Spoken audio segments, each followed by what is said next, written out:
Who are a free people? That's the question that James Lovell put to the people of Boston in 1771 as they gathered to commemorate the anniversary of the Boston Massacre, March 5th, 1770. Standing before a massive crowd, he delivered a speech that left no room for compromise. So on this episode, I'm going to break down 4 key themes from James Lovell's Massacre Day oration. Support for the people's right to keep and bear arms. Opposition to standing armies. Total rejection of parliamentary authority. It wasn't just about taxation without representation.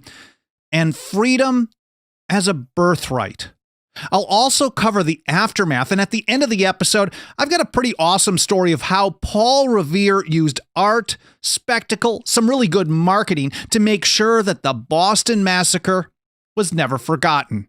But first of all, before getting to that, welcome, and thank you for joining me here on the Path to Liberty.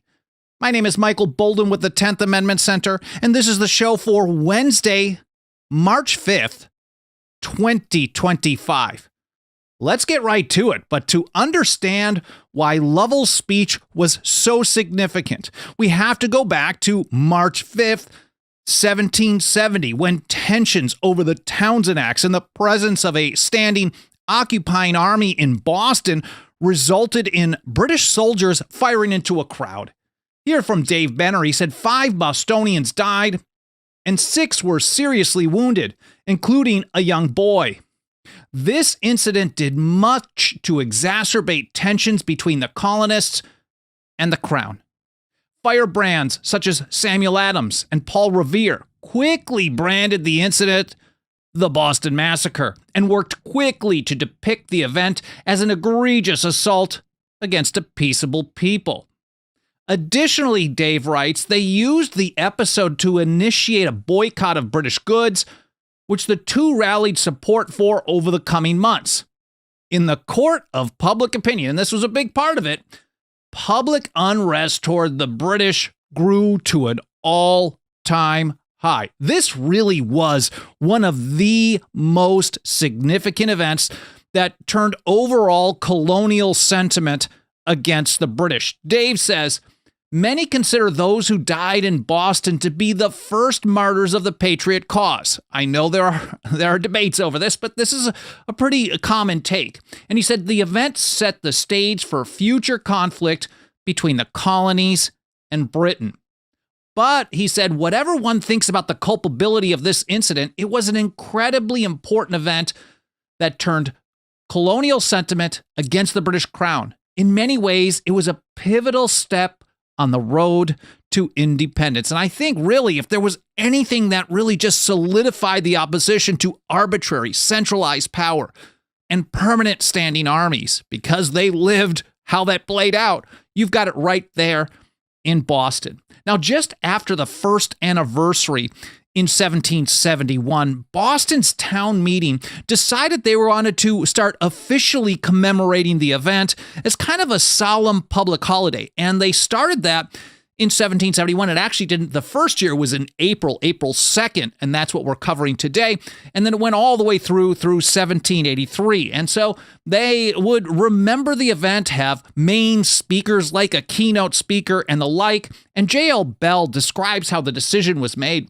On Monday, March 11th, Boston had its first town meeting of the year of 1771.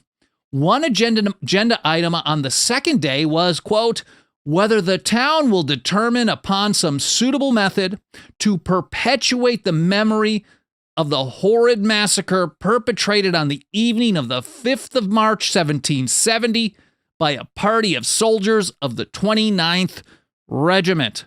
And he continued, he said, the meeting assigned that topic to a committee of active upper-class Whigs, John Hancock, Samuel Adams, Dr. Benjamin Church, Benjamin Kent, Richard Dana, Dr. Joseph Warren, and Samuel Pemberton.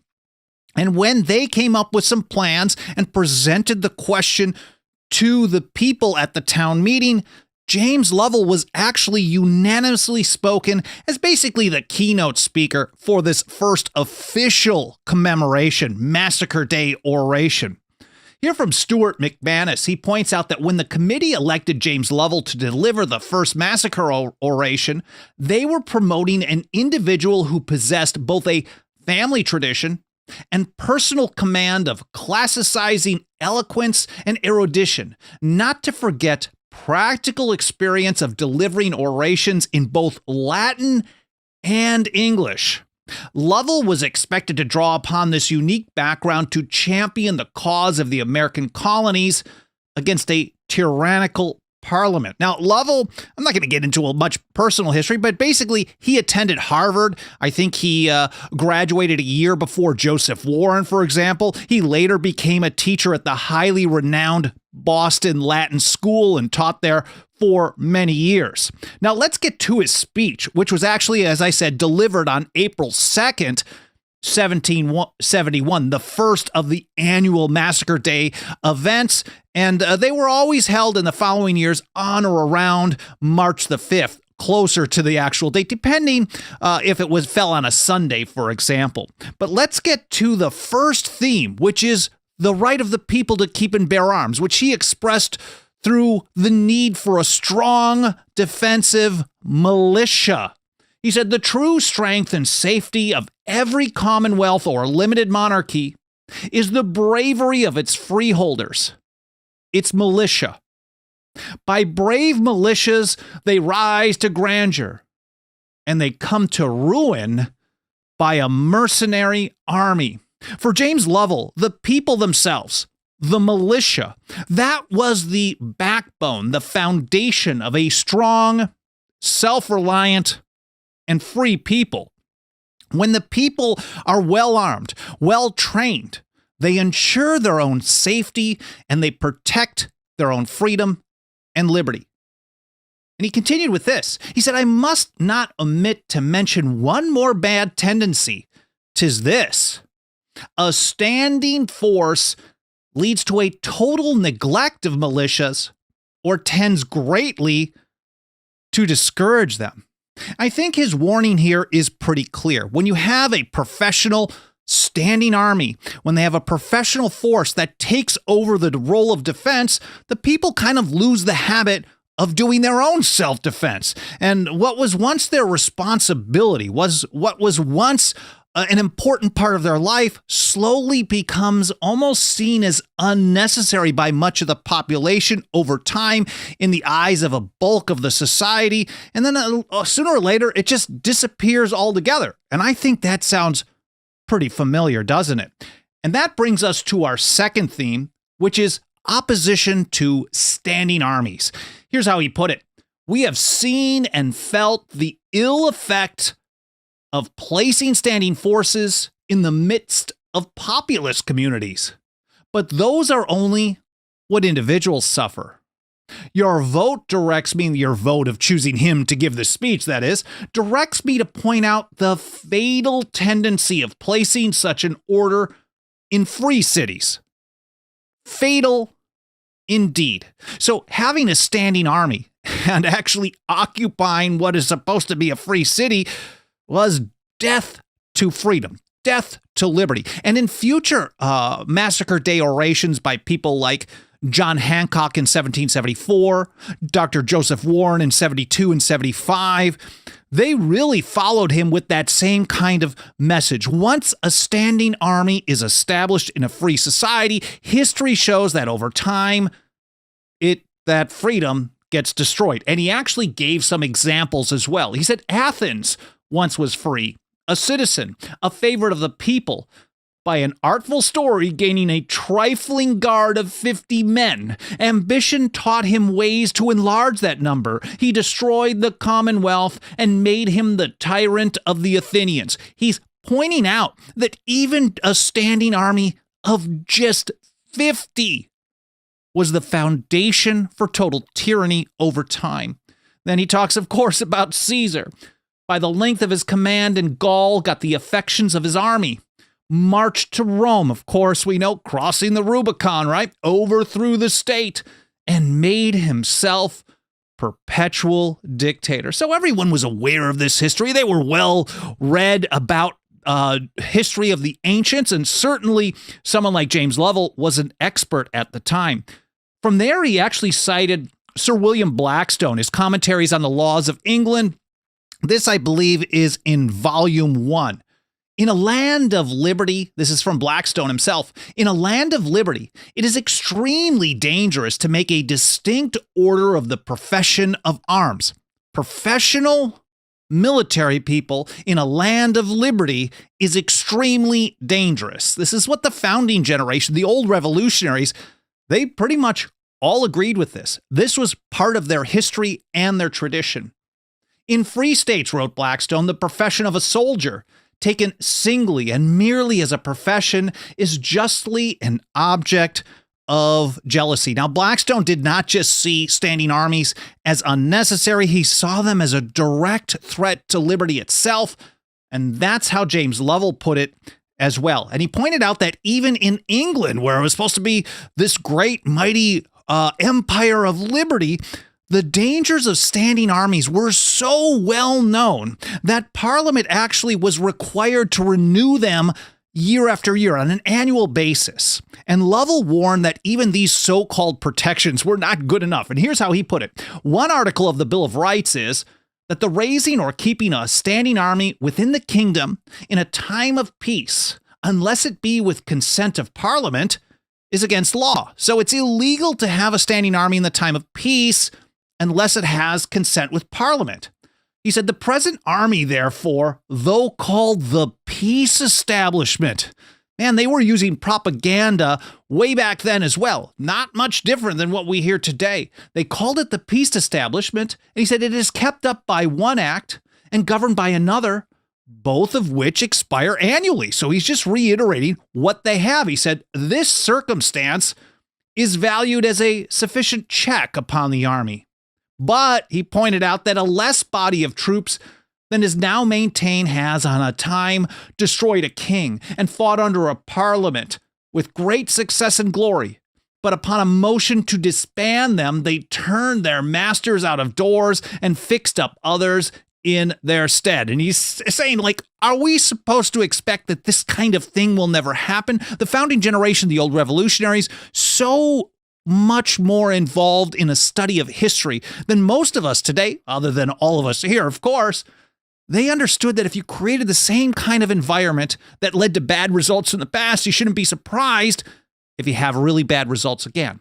And Lovell put it like this: such wild things are not again to happen because the Parliament have power to stop payment once a year. But, and he had a Latin phrase that I don't know how to read, he said this can be easily interpreted to who will bind Samson with his locks on? Really, really important stuff. Now, Lovell didn't just oppose standing armies. He actually opposed the very government that sent them. And so that brings us to the next theme, which goes way beyond, as I said right at the outset, this opposition to taxation without representation. I think, maybe this is not what everybody teaches, but a lot of people learn that the big mantra of the American Revolution was no taxation without representation. Certainly that was a part of it.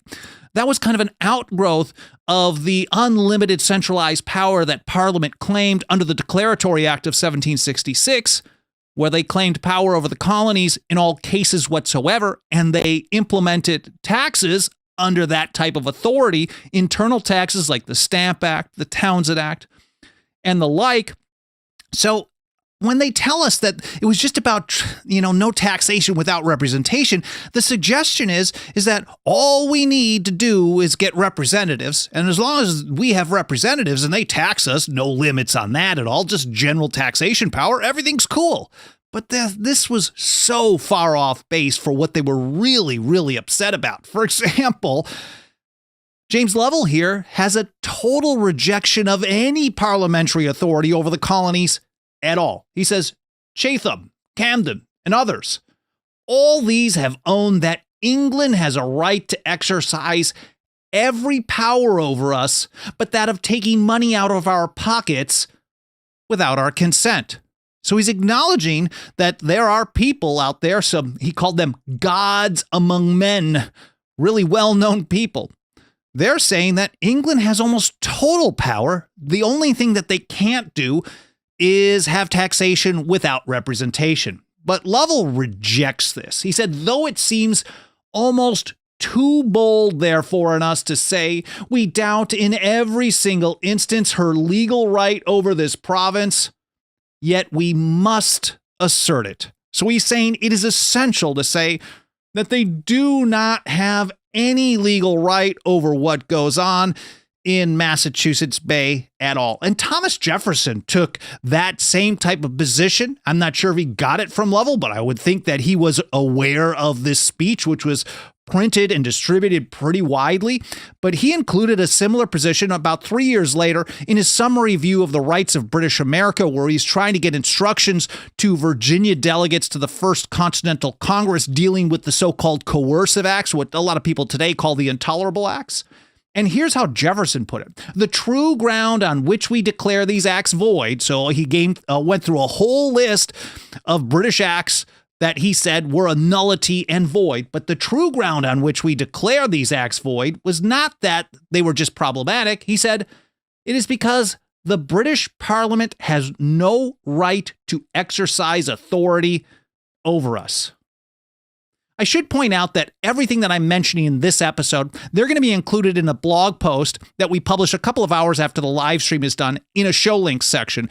Alan Mosley does an awesome job getting that organized for presentation, for publication, and he puts them generally in the order. Well, I give him my show notes, and then he organizes the blog post, so hopefully it's generally in the order of how I go through them in the episode, because I'm really just scratching the surface on this. I hope you're interested in learning more, and that way you can go to all the source documents, read, learn more in context on your own time. And on this episode, we're also going to include a few links for previous episodes. I've done a Massacre Day oration episode for the last 3 or 4 years. I've covered 2 from Joseph Warren, 1 from John Hancock, another from Dr. Benjamin Church, and I'm going to continue this as long as you guys want to keep listening and learning more on Massacre Day. But again, that'll be published over at 10thamendmentcenter.com/path to liberty. It's all spelled out a couple of hours after the live stream is done. Now let's get back to it. Now for James Lovell, the underlying foundation of everything that he's talking about is our 4th theme. That is, freedom is a birthright. And he said this, make the bloody 5th of March the era of the resurrection of your birthrights, which have been murdered by the very strength that nursed them in their infancy. So he's acknowledging that the British system actually helped create an environment that birthed their liberty, their freedom, their birthrights, but it's murdered by the same people that helped them along in the first place. And again, for Lovell, their birthright just wasn't under threat. It was already being stripped away. And he's referencing here, I'm pretty sure, I cannot 100% verify this, but because this same type of thing was repeated by Hancock and others in future years, it's the Declaratory Act of 1766, where, as I mentioned, they claimed power over the colonies in all cases whatsoever. Thomas Paine later said, such an unlimited power can only belong to God. This was what they recognized as the root cause of the problem. He said, the declarative vote of the British Parliament is the death warrant of our birthrights and wants only a czarish king to put it into execution. He's setting the stage for that question that I started right at the beginning. I'll mention it again in more detail as before we close out. But if they claim unlimited power and you just happen to have somebody good that has all that power, maybe they're not going to destroy your liberty, go after you at every turn. But all they need when you have that kind of power is a really, really nasty dude to come in and try to wield that power. A czarish king is how he was talking about. Again, I think he was almost certainly referencing the Declaratory Act of 1766. If any of you know otherwise, I would love to hear about that in the show or in the comments, not in the show notes, but I appreciate your feedback and all kinds of stuff. Now, Lovell, of course, knew that liberty would never defend itself. It never did, and it never will. And he said, watchful, hawk-eye jealousy ever guards the portal of the temple of the goddess liberty. This is known to those who frequent her altars. And in closing, he called on divine providence to guide and support their efforts. May the all-wise and beneficent ruler of the universe, he said, preserve our lives and health and prosper all our lawful endeavors in the glorious cause of freedom. Now, as J.L. Bell pointed out, this event was massive, especially in a town of just 15,000 people at the time. I think that was probably the number. He said such a big crowd, this is again J.L. Bell, such a big crowd came out to hear Lovell that the meeting had to officially adjourn from Faneuil Hall to the Old South Meeting House, the largest enclosed space in town. Afterwards, the town asked for Lovell's text so that I could print his oration and spread its message. And they certainly did do that. And the message was not something that the royal people were too happy about. In fact, it was seen as a direct threat to British power, British rule, and Royal Governor Thomas Hutchinson took notice. Here's how he put it. In a letter of April 18, 1771, John Ponell, no idea who that is, but he said, "Dear sir, I shall now cover the oration, which I promised you in my last. Facts of this nature I ought not to omit communicating. What operation they may have is matter of judgment." Right? So he's talking about the oration that just went down a couple weeks earlier, and he wants to have it prosecuted as treason.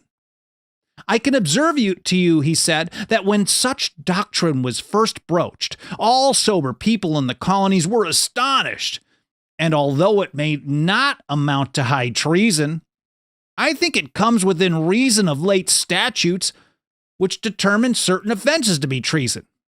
He said, okay, well, maybe it's not, but I think we could find some wiggle room in some statutes that could prosecute James Lovell for high treason and maybe all of his supporters as well.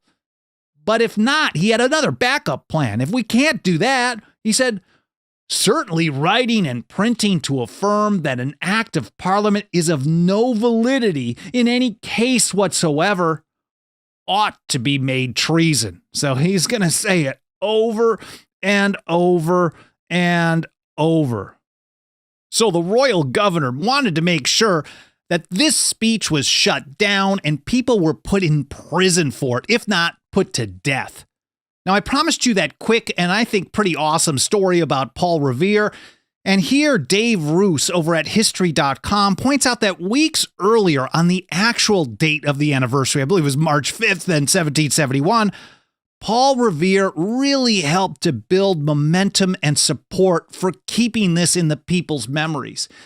And here's how Dave put it. On March 5th, 1771, to commemorate the first anniversary of the Boston Massacre, Paul Revere created a striking exhibition at his house. He had an art display, an exhibition at his own home.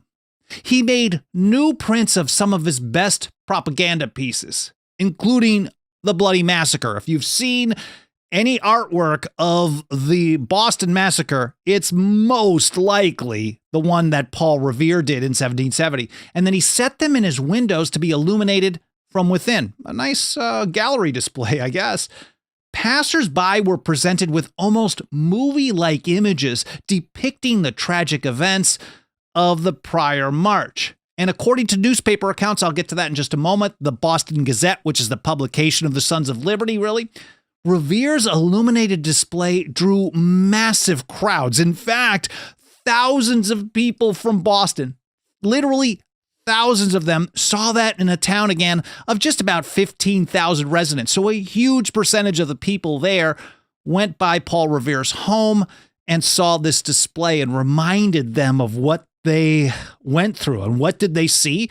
Well, they saw the ghost of Christopher, I believe it's Cedar. I'm not sure how to pronounce it. This was a young boy who was actually killed by the British just shortly before the massacre as well. They saw another one of British soldiers firing on a crowd with the dead and wounded laying on the ground and bloody, a real mess. A female figure, they saw a female figure representing America holding a staff with a top that said Liberty.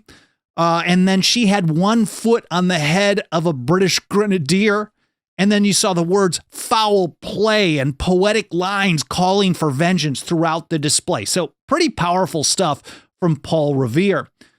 And here's how they put it in the Boston Gazette. The whole was so well executed that the spectators, which amounted to many thousands, were struck with solemn silence, and their countenances covered with a melancholy gloom. At 9 o'clock, the bells tolled a doleful peal until 10, when the exhibition was withdrawn and the people retired to their respective habitations. Now back to James Lovell for another part of his speech, echoing John Dickinson's very famous and widely read Letters from a Farmer in Pennsylvania, which were published in late 1767 and early 1768. Lovell reminds us that true freedom isn't just the absence of suffering under government. That's just luck, really, when you get down to it. Real freedom is the presence of a constant check on tyranny that slaps it right back where it belongs. And he asked that essential question: who are a free people? It's almost the same wording that John Dickinson used back in 1767. Again, who are a free people? Not those who do not suffer actual oppression, but those who have a constitutional check upon the power to oppress.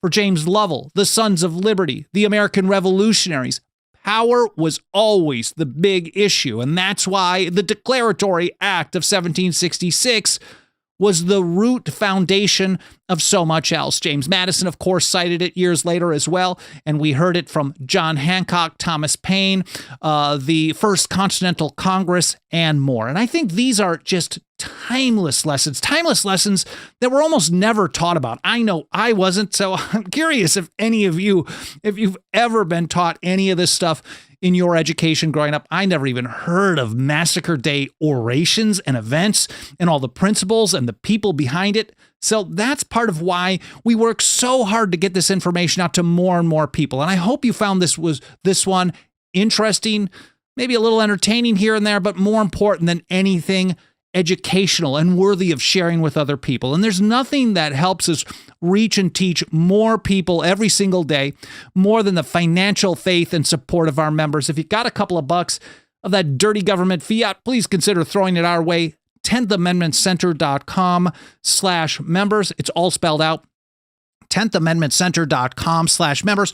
We also have annual, 5-year, and lifetime options. If you prefer to make a one-time contribution, or you already are a member, I'm not going to say no if you want to help us out. I'd be very grateful for that. You could do a one-time gift over at 10thamendmentcenter.com/donate. I'm not going to keep railing on that, but I really appreciate any consideration you can give to supporting us financially today. You could also help us spread the word by leaving reviews on Apple Podcasts, hitting the like button, subscribing, notifications, getting notifications, comments in the archive on whatever platform you watch or listen on. If they have that function, do all the stuff that the platforms allow you to do.